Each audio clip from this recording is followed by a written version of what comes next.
Hi everyone, welcome to the new episode of Yotewo podcast. And today we have our new dear guests. We have Doris and Alex from Envestors team. Guys, thanks so much for coming. It's an honor to have you here. I think we'll have a casual chat about Innovator Founder Visa, about what you guys do at Envestors, etc. So yeah, I think let's start with the first things first. How did you join Envestors? And tell a bit more maybe about this organization and how it works, etc. So yeah.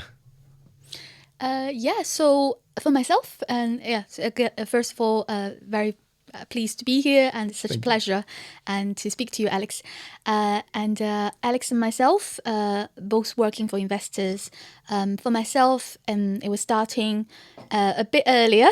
Yeah. And so let's say for the Innovator Founder Visa concerns, that the previous route was introduced late 2019.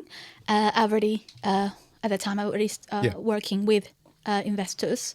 My title was investment manager. Okay. The reason Investors got chosen as one of the legacy endorsing bodies by the Home Office to assess this visa route, the removed startup and then innovator visa route, was because that our experience as a company based in London since 2004 have been helping startups to scale and basically building the ecosystem in London. So that was why. And then I joined this visa route since late 2019 all the way to today. Nice. That's amazing. Alex, what about you? Yeah, I only joined about 2 years ago, pretty much on the dot. So I'd worked for a couple of startups before, and then I'd worked for a family office that was investing in startups, cool. And then joined to sort of support the rollout of, so we won, as Doris was saying, we won a contract in 2023 from the Home Office to endorse under the Innovator Founder Visa route. And that's there's sort of two halves of the business really. So one half, we have an FCA regulated investment platform that we that was founded up to 20 years ago. And we've sort of been able to facilitate up to 150 million of investment into over 500 startups. So, and then we mostly work on the visa side of things. Amazing. That's impressive. No, that's really cool. And I know the interesting thing, because I was on the Innovator Visa myself and since 2022 for 3 years, and I'm a huge advocate for this visa. Like I think it actually it's a huge stimulation for founders to actually run a business in the UK. So we'll talk about it later on. I think let's talk about the Innovator Visa in terms of why is it beneficial for international entrepreneurs? What kind of people you think should apply? Let's get a bit more into the details of the visa itself. So the Innovator Founder Visa is basically one of the options international immigrant founders can choose if they want to set a business up and work on their own business in the UK. So there's a number of different options, but this is one of the options. And it effectively gives the founder 3 years a 3-year opportunity to start their business, with the possibility of a 3-year extension on top of that as well. And you said sort of beneficial. I think it's attractive for founders because, firstly, there's a 3-year pathway to settlement to ILR, which is I think it's the quickest one that is on the market. Yeah, exactly. Yeah. And also founders can work sort of a secondary job as well. While starting their business. I think it's successful in attracting some of the sort of top talent from all around the world. We see applications from sort of there is. Certainly. Everything Alex just said. On top of that, I guess from what our understanding, aligning with the Home Office. From the regular catch-up meetings, since all the way from the beginning, we understand that this route is designed to attract the best and brightest people to be here, is aimed to bring innovation to the country and create jobs. So these are the main things the route is focusing on. Obviously, there's a settlement route there as a byproduct. However, for us, we really concentrate and focus on assessing to get the qualified business and individuals to come, rather than leading them to settlement. Yeah, no, of course, 100%. Cool. Let's talk about the endorsement process a little. So, can you tell me a bit more? Yeah, how does it work? And I mean, the main thing is, what do you guys, as a part of Investors, look for in people that apply? So, what are these like important factors, that people need to be aware of? Well, I think in terms of things we look for, maybe Doris can touch on the process a little bit, but I think the main thing is sort of what the Home Office are looking for is very much, I think we've come to understand, is around de-risk, like almost de-risking in terms of, low as risk as possible in terms of can this individual actually come and set up this business, or is it just going to sort of fail within 3 months? So I think a big thing we look for is, you could call it sort of product market fit. Does the founder have the right sort of background to be able to execute this startup? They don't necessarily need to have started their own company before, but within the industry. So I think that's a big thing. Yeah.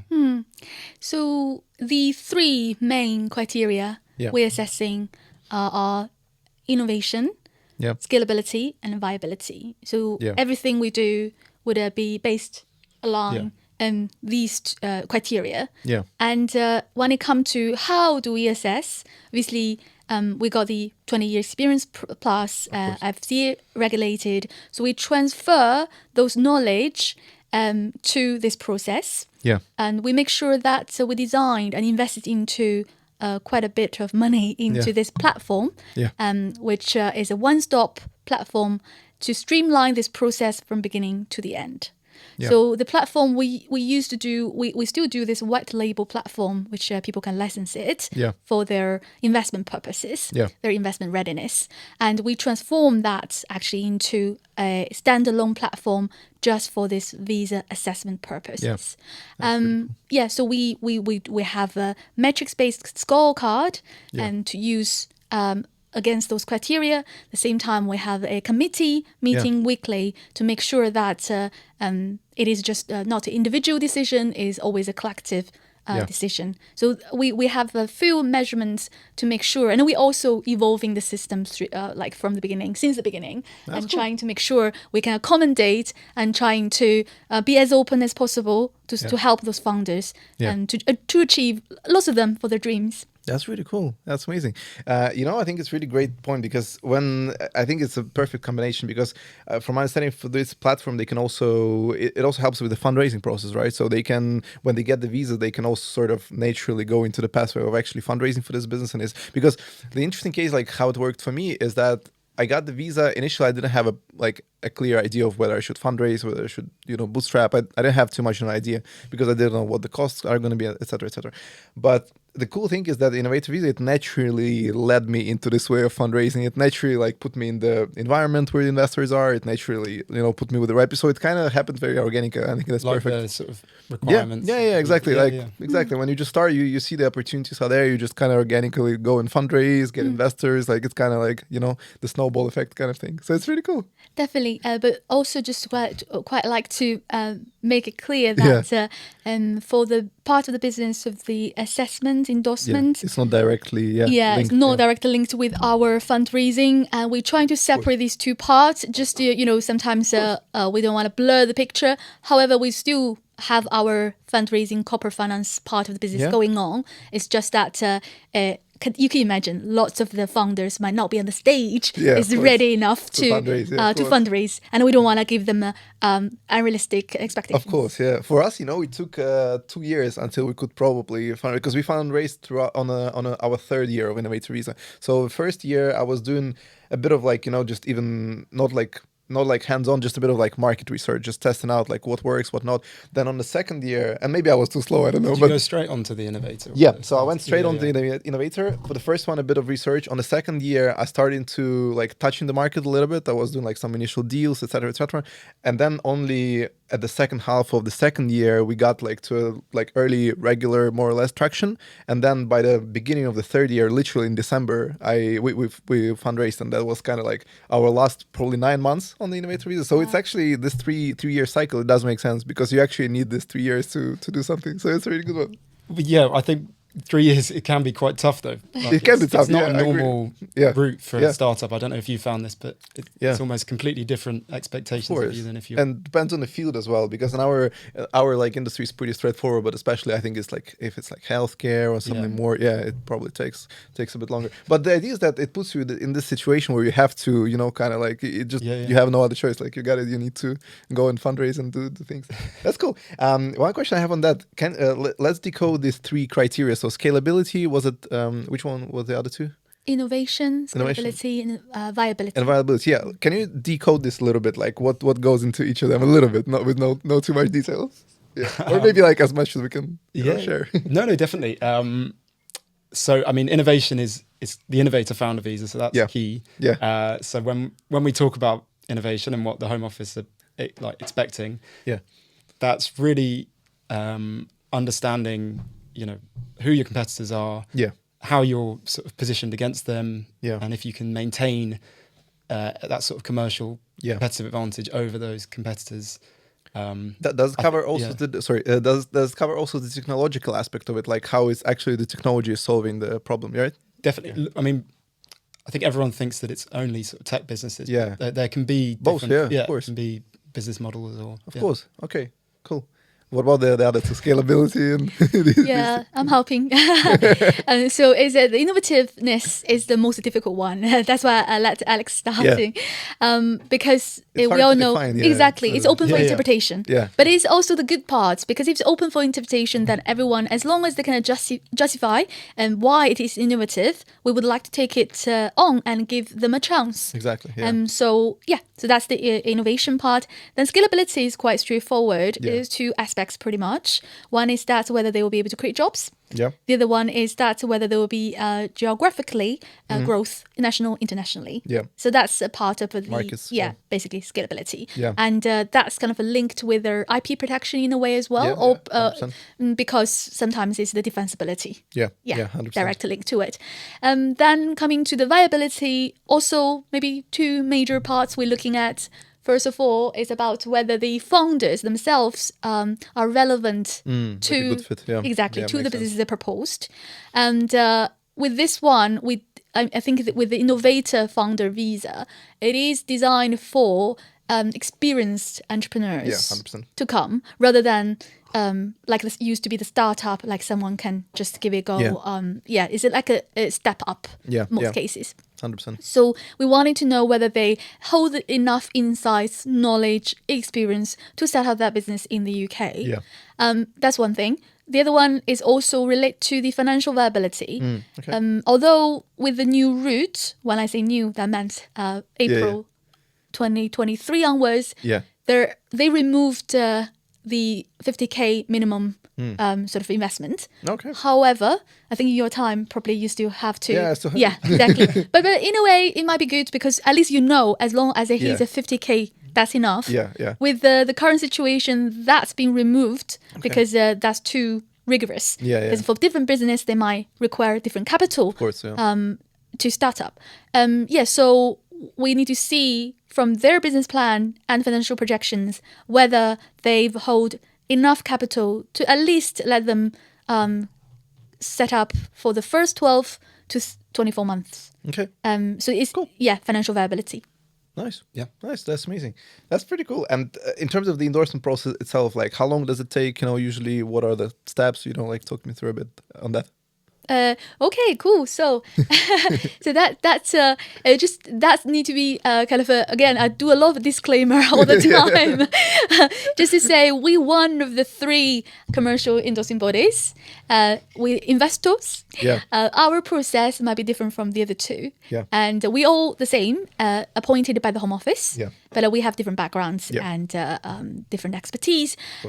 We are sector agnostic, so for any business they can come for us, and our process is kind of streamlined entirely by this platform, which I don't know if you could share with your audience later on, like just a URL, and they just go on the platform and register, then assigned to assessor, and then the assessor would lead them through the process. Okay, that's great. Introduction call, invite them to the KYC check, Yeah. invite them to the business plan, which is our template. Yeah. Then eventually concluded by a 30 minutes to an hour interview. Okay. So that's pretty much a very sort of a nutshell of the That's- process, but it's very self-explanatory if you Yeah. go on the platform and has the- every step would be led. Cool. Yeah. Yeah, I think it's really amazing that you guys have built in this process within the platform. I think that's really cool. I think that's a good sign that you guys are actually about tech and products and stuff like that. That's a cool thing. Thank you. Great. I think the next question I have is, what is this one thing or maybe a few things that makes a founder truly stand out in the process? Is it is there such one thing that when this founder comes to you guys, actually, before I get to that question, one question: do founders that apply need to be in the UK or outside of the UK? Doesn't matter at all, or there's no difference on that? I forgot to ask you. No, it's fine. I think a lot of people may be concerned and wondering for this question. Yeah. We do not need to know where they are at the point of their applying. Okay. So, but when they come to fill in the platform, Yeah. then there are certain information asking, Yeah. and then from our sort of a database, we can see their in-country applications or outside Okay. of the UK applications. Yeah. And Alex recently did, the whole team, but Alex was leading it, did a report. It's like 2 years since we've launched Oh this. yeah, I'm reading this one. Yeah, I was exactly. actually reading it, yeah. So Alex has the number actually in terms of the in-country application and outside the country application.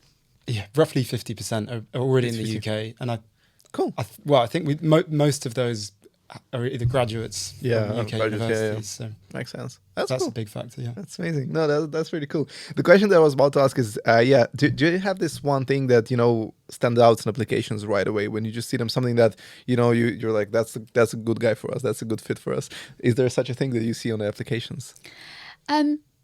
Without making something wrong, again, disclaimer, I mean, we don't ask everybody come to us with these Yeah. kind of things ready. Yeah. But if they do, then it's definitely a good sign, such as IP readiness.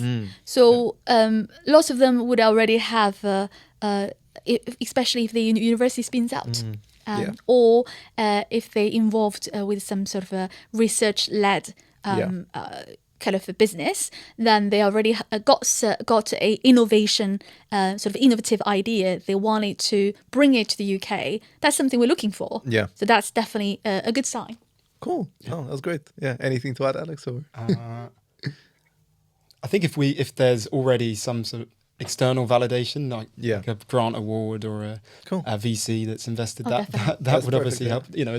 As much traction, progress as you could show. I mean, it's not expected, but it obviously support. Cool. It's all add-ons. They could be just a concept stage, but then just it require a lot more sort of evidence, because after all, it's an evidence-based assessment. Of course. Everything the founder claim, we would probably wanted to see a piece of evidence to evidence that exactly. 100%. Yeah. No, that makes sense. Cool. And the question on the other side of things, on the other hand, are there any things that you see on the applications and you're like, right away, that's a red flag for us. That's not something that we are ready to take on board. Are there things like that? Maybe that's kind of sort of echoing to another question you might ask later on. Yeah. And because we were in another conference and people asked that question to me actually earlier, whether you can tell if something is written by the AI, not naming any. Would that be a red flag straight away? Well, nowadays we all, to some extent, would use agentic AI to help us to improve efficiency. But to purely mixing or throwing buzzwords into the AI and asking them to produce something, that's very easy to identify. I'm sure we straight away would be able to find out. And then without any essence or real material in the business plan, that's just going to be empty words, and that's not a good sign. 100%. I was just wanted to say the same thing, that probably you can actually, it's pretty easy to see whether the person just just made this application from scratch in 1 hour, or is it actually something that they're working on? I think that's true. Yeah, definitely. Alex, any thoughts on the other things, or this one is pretty compelling? No, I think That one is That's important. right. Yeah.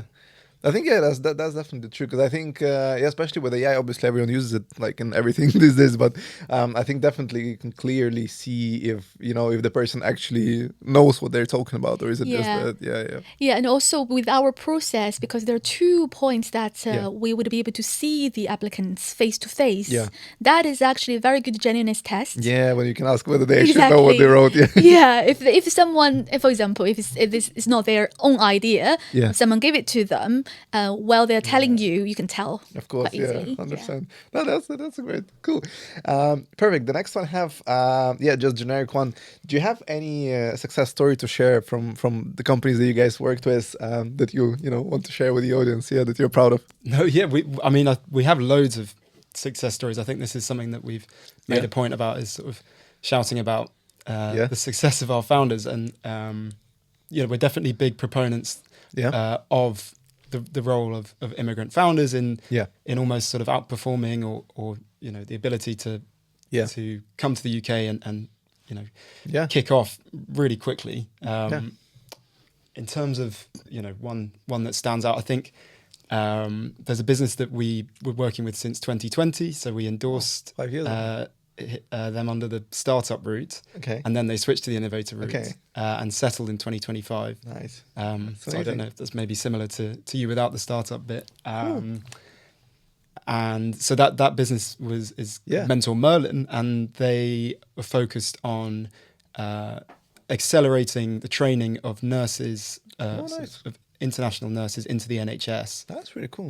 So in that sort of 5-year period, they've sort of already turning over 10 million in revenue, created 30 jobs, and sort of have trained over sort of 9,000 nurses into the NHS. So I think that'd be a good example. That's really cool, yeah. But yeah, there's almost too many to choose from. Do you have any ideas from your end? So this is it's like a high flyer, of course. We also got other sort of business straight out of universities, and we working extensively with the universities in terms of kind of making the social impact. We would like to go to universities, talking to their enterprise team, and trying to see how can we help in general, just promote entrepreneurship and be the enterprise educators in the field. So we used to hold winter workshops. Alex and myself and the whole team, we get together to run workshops with universities, with the EUK, which is one of the organizations, Educator UK. So we been doing lots of that. So we do see some really strong and high potential entrepreneurs straight out of universities. That's amazing. We have a lot of good case studies. Yeah, no, that's really cool. It's really interesting because sometimes I have a lot of founders reaching out to me and asking, whether they can, start a business and fundraise and operate in the UK by while being somewhere else. I don't know, in Poland or elsewhere. And I'm always trying to explain them that there is this whole point of going actually to the UK and being there, because the whole ecosystem is just thriving so much. You just need to, when you just get there, you kind of have access to everything and support and all of that. Is that almost like have a UK entity to fundraise or to 100%. Sales? Yeah, exactly. So no, that's really cool. The next one is pretty linked to that. So the question was, when the founders get endorsed by you guys, what's the support they can count on beyond the the endorsement itself? Like, what are the other things that you help with?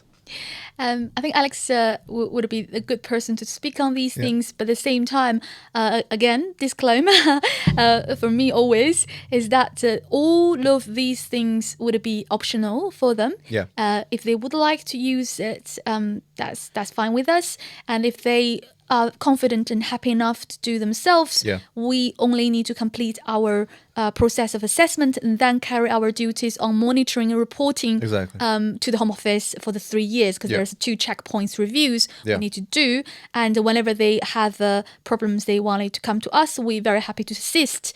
But just that's the minimum we need to do. On top of that, because of our experience, because what we're good at, we also prepared the whole sort of added value services to support them, but these are completely optional. makes sense. Yeah. In terms of the areas of support, I think it's sort of fairly across the board. We know quite well what the businesses need to do, as you were saying, in the first, second, and third year to get to the settlement. So we can provide quite good support around making sure that they've got all the proper sort of business administration and documents and legal stuff in place. And then the other thing as well, we try and foster quite an active community. So we've got we host regular events, and we've got a community space platform that we use, and there we like to promote sort of trusted partners like Yotewo, hopefully, and just almost act as a if they need us, we can support them. That's pretty cool. So essentially, they get into the ecosystem, and if they need some support, they just reach out, ask, and then you guys help out or direct in the right. So each founder would at the beginning had a assessor, and then once they've been assessed, they've been also being assigned to a account manager, what we called. That's cool. And we'd take them through for the remaining of the 3 years. Perfect. We also issue them a roadmap for the people with not needing extra help. The roadmap basically giving to them to give us a hands holding just to see what to expect perhaps to happen. But it is only expectations, and every business is unique and different. Of course, and we're aware of that. And then for the checkpoint reviews, we would speak to them as a sort of a real life experience assessment, like to talk to them if they're behind or if they're not reaching their targets, and how could they improve and get that hurdle sort of overcome. And so basically we're trying to act to support them, to help them, not to fail them in anything, but we do carry certain level of monitoring responsibilities. Should their process not satisfactory, we also have the duty that we have to report them to the Home Office, and then leave it to them to decide whether exactly. We're only doing the business side of things. We're only doing endorsement. We don't have any control over their immigration status. Of course, 100%. That's pretty cool. Especially, it's very similar to what we do when clients come to us. We also supply them with like playbook kind of thing when they just get started, and that's something that I really love about how you guys do it, because it's actually a very smart approach to this whole thing. It's not just giving endorsement and that's it, but it's actually like helping with the whole roadmap, with support. It's like very sort of business minded approach, but with endorsement side of things. So I think it's really cool. We would like the founders came here and feel welcomed and to the ecosystem, to join the community. At the same time, if they want to stay to themselves and it's completely up to them, we'd like them to take the initiative. We have endorsed 600 plus, shall we say, including the legacy. So the community is actually quite substantial. That's cool. So we are constantly trying to see if more we could do. So we had this initiative recently, which is the country cohort, meaning that we with some countries, not every country, but they seem, for example, the quite populated countries, they would have quite a few founders here. Then we're trying to grouping them and to see if there's anything particularly they wanted to do. And as a group of people, they appreciate the opportunity to networking, to get to know each other. I guess not feeling lonely. 100%. I think that's great that you are building up these relations with the legacy endorsers as well, because it totally makes sense, because they still have, especially like with UCL, for instance, it's all around the university. They naturally have a bunch of founders coming to them, so they can just send them your way for endorsement. So it totally makes sense that you guys are building those relations. It's really cool. We do get a really high quality referrals from universities, although we have to follow very strict sort of like our guidelines. So we won't be able to endorse all of them. Sometimes we have to say no, but we appreciate that these applicants, at least if they come to our way, they have the university available services there to support them. And at the first place, because we are the assessors, we can't advise, we can't coach them, because you can't be the cop and, you know. Of course. So so we really appreciate universities, would like to work with them. Great. The next question I have is a little related to what we do at Yotewo, just because you guys meet a lot of founders, a lot of people you talk to, work with. Do you see the founders who are coming to the UK under endorsement? Do you see them struggling with this aspect of like tech hiring that we work with? Is it something that just from talking to them and seeing them? Is it something you see arising as a need? Yeah, absolutely. As lots of the founders are so applicant, they not already got a team when they got endorsed in the first place. They planning to come and build their team here. But since a lot of them would have a different sort of expertise in the field, quite often they might need do some hirings, like tech hiring is one of the quite common ones. I mean, recruitment itself is difficult. Yeah, it is. There's a lot of whole sort of a rabbit hole, and then with the employment law and things, and coming to a new country without much knowledge of these things, they quite often find it's difficult. But then also when you talk about tech hiring, to find the right people is another thing. Like what if that you hire someone then realize it's not the right person? What would you do with them? Exactly. There's a lot of things. One thing perhaps worth mentioning is that because of the fairness in the employment law, they can't really specify what kind of people they really sort of wanted. I mean, the reason being that in the settlement criteria, someone aimed to settle, and one of the criteria is like 10 employments and five full time, right? Employment and with a certain salary over this threshold. This one is clearly stated it has to be settled workers. And when you do employment, you can't really say, I advertise for this job. You have to be a settled worker in the UK, come to work. That's just break the law. Those kind of things can be very difficult. 100%. No, agree with all of that. I did, if you want to add anything about the scale up. Oh, yeah. Actually, I because it was an informal chat, we were focusing on Innovator Founder Visa. I don't know if you heard much about the scale-up sponsor license. I've heard about it. I don't know. I haven't faced it myself at Yotewo. We haven't dealt with it, but I've heard of it. Yeah. Okay. At some point, I have to recruit you to advocate for us. So the scale-up sponsor license, it is on its own. In the name, you can tell that it's a sponsor license. You can then hire international talents. So it's designed for the fast growth companies and scale ups to be able to do so. Compared to the other routes, well, like the so-called skilled worker, I guess the benefit here is quite economical for the company. But there are quite specific rules about your company. Exactly. The company, for the company. We endorse the company rather than individual for this one. So the company cannot be having sort of HMRC footprints more than 4 years. At the point of so it has to be young. Exactly. We consider it can't be have a less employment than 10. So that's kind of quite stringent. Anyway, so this is a good route. I think I recommend everybody looking at it. That's perfect. That's great.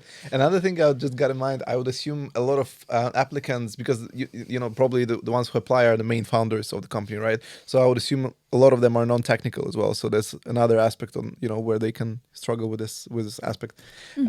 Cool. The next question I have is we got really close to this. Why do you think the UK at this point remains the attractive destination for global entrepreneurs? What do you think are the most important factors? I quite often have this chat with like venture funds and everyone, so like it would be great to get your we actually recently asked all of our community sort of their reasons, and I think the most typical things was sort of the UK is still one of the top places for tech talent or technology companies. So for hiring purposes or also access to a bigger market, some people are coming from much smaller markets, time zone and sort of overall business environment, as well as sort of funding. A lot of people say sort of I'm sure Yeah. common trope, but they come to the UK to sort of get a foothold, and then sort of go to the US to then sort of properly scale up. That's true. So I mean, all of that. I think one other point worth mentioning is that we've seen a big increase in applicants from US nationalities as well in the past year. So don't know if the UK sort of is looking a bit more attractive now from that perspective. Yeah, that's pretty cool indicator. Yeah. Exactly. Our COO was invited by the British consulate. Yeah, British consulate to the US on a trip recently. Wow. Basically talking to the major universities such as Harvard, MIT, just to say, basically advocate for the country, for the UK, and trying to attract talents to come in general. Yeah. I think because we FCA regulated, we quite often mention this. The UK market is relatively well regulated, 100%. and in terms of fundraising, it is a good environment and is fair, proper, and fit. Yeah, I agree. So so a lot of people find that's very attractive. Yeah, I agree. Yeah. Well, yeah.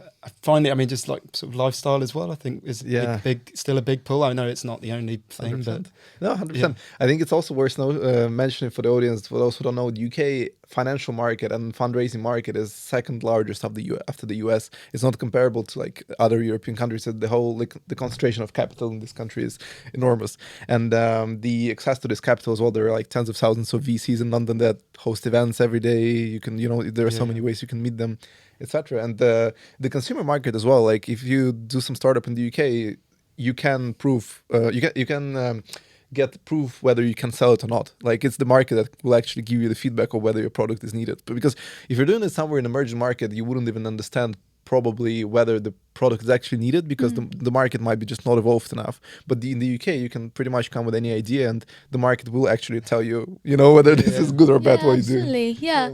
Also the brand recognition as well, brand value. I think some of our founder would say that if I set up my brand here, it's a British brand, it will come across really well worldwide. Yeah. Exactly, 100%. That's great. Perfect. And I think, we got to the last question pretty quick. So the last one I have, if you could give one piece of advice to founders who are considering applying for Innovator Visa today, what would be the advice to them? From me, I think, understand that it's 3 years. That's it. Obviously possibility to extend. So you've got to be ready from the sort of from day one. It's not a lot of time. Yeah, it will go quickly. Yeah. Have a plan. Have a clear roadmap of where you're going. Yeah, Doris, sorry, I said. I put a heavy note here. So don't take it personal if it's you didn't get approved by us or any endorsing bodies, because as Alex rightly pointed, it is quite specific, and the route is designed for experienced entrepreneurs and innovation, create jobs and IP, all of these. So sometimes people might have a very viable, highly viable, fantastic idea, can come and run a business, take off the ground straight away. However, it is not for the innovator route. So we would have to turn it down, but it doesn't really mean the business is not viable or it can't do it. And by all means, if there are other routes allows it, then go ahead and achieve your dreams. And just don't take it personally. Don't take it hard on yourself. It is just purely, it might be not the right route for you. I agree. That's actually a really good one. And it's very similar to fundraising as well. If you get a no from the investor, same thing. It's like maybe the timing is not right. Maybe the industry is like, it doesn't mean that the project is bad. It just might be the mismatch. Cool. That's great. I don't know. You guys have any questions for me as well? Or that's pretty much the main ones we covered. Well, I think, from your perspective, you obviously work a lot with bringing talent to the UK. I mean, do you do people you work with still see it as an attractive place to come, or what can we do better? 100%. I think definitely people every year, because I think I've been talking to people on the Innovator Visa since day one, as I got it myself. And actually, even before getting it myself, I talked to a couple of people who were already on the Innovator Visas to actually, get advice on whether I should go for it. Every year, I think there are more and more people who are sort of planning to get it. So definitely the demand is growing. I think the probably, again, like that's just a thought I had over 3 years. I think, obviously, I don't know, it's more for the home office, I guess, to share. But the idea that I had, I think one of the criteria is missing for the settlement that I was thinking of. I think the very important factor for founders who come to the UK to check whether over these 3 years they have built a product. And this is it's a very obviously subjective one because you can't really assess, whether the product is actually working or is just prototype or whatever.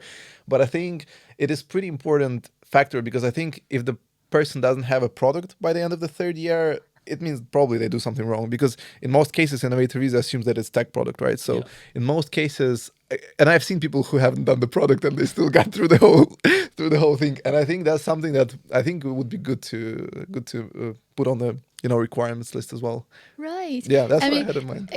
Again, we independent of course, as that's investors, why I obviously, so we can't really comment on the policy side of things. Yeah. But totally understand what you meant and agree with you. But I guess for innovation, because it's quite wide and general, it includes industries and sectors such as pharmaceutical. Yeah, that's very tricky. So to have anything within 3 years, not even, 5, 10, shall we say, it would probably too much to ask. I agree. Yeah. But then whether we should allow them to sort of revolutionize and keep going in the fields, still we should encourage, I guess. Yeah, I agree. So this is very hard to make something universal for everybody. That's what I mentioned. Exactly. It's exactly. But for the product-based ones, I can see. I can see why it's necessary. It's one of the options. Yeah, but I think definitely generally, like I'm a huge advocate for this visas, because I see that other countries like France, they started like doing something similar recently, and I think the UK has shown like really great example, because most of European countries, obviously the UK is just historically a good place to do business and good place to do startup.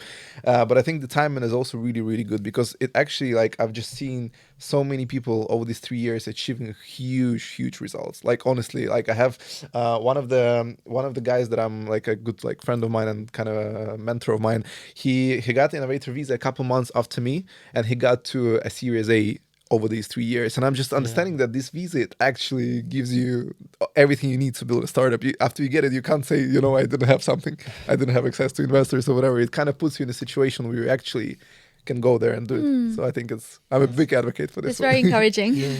Yeah, cool. Sounds good. Perfect. Thanks so much, guys, for coming. I'll put all the links to your LinkedIn and to Envestors website. Anything to it? Didn't realize that's gonna be the case. I mean, for that's fine. Yeah, for applications, for everything in the descriptions. And thanks so much for coming, guys. It was great to have you. Thank you so much, Alistair. Thank you for the invitation.